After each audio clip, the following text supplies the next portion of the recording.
Armenia fight against Russian imperialism since 1921. On February 18, in 1921, which is well known as February's Uprising Day, in Armenia launched rebellion against Bolshevism, organized by Colonel Suren Tarkhanyan, Martiros Abrahamyan, 4th Prime Minister of First Republic of Armenia, Simon Vratian.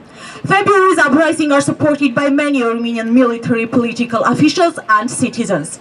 In case of resolute and strong battles, uprising was overthrown, after which the mass rioters was killed by Soviet Bolsheviks, killed with axe.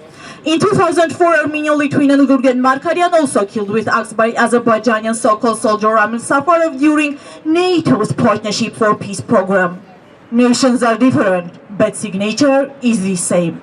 After 70 years annexion of Armenia to USSR in 1991, after collapsing of USSR, Armenia started liberation of Armenian territories under Azerbaijani occupation and protest against Russian expansionism. But in 2020, after Azerbaijani-Armenian 44-day war and especially after September 19 clashes in Artsakh, in 2023, undivided part of Armenia, Artsakh, now is under Azerbaijani occupation. Russian so-called peacekeepers, or more clearly Russian occupants, with Azerbaijani so-called ecologists, but more clearly Azerbaijani terrorists, since December 12 in 2022 make the blockade with closing the main supply route Berzor.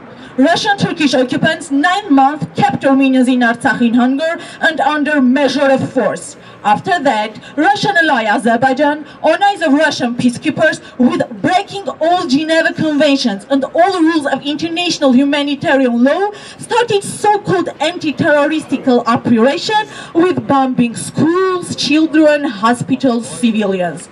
Now one question, who is the terrorist?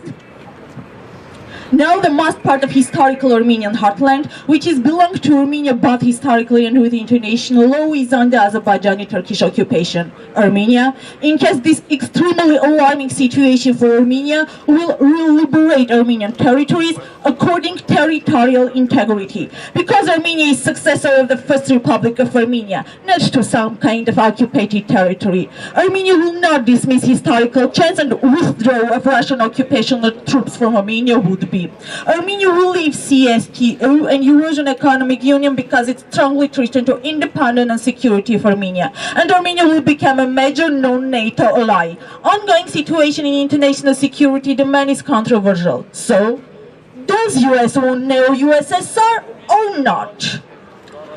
Armenians like independent and sovereignty-seeking nation. February's uprising is not the only one. For example, in 1901 was a rebellion in Mush, known as Fight of Arakelos Monastery. In 2016, in Yerevan, launched rebellion organized by Sasnatsarer political movement, and according to BBC, it was supported by all Armenians, and etc. So, today for Armenians Celebration Day, on February 18, we celebrate February's Uprising Day. That's all.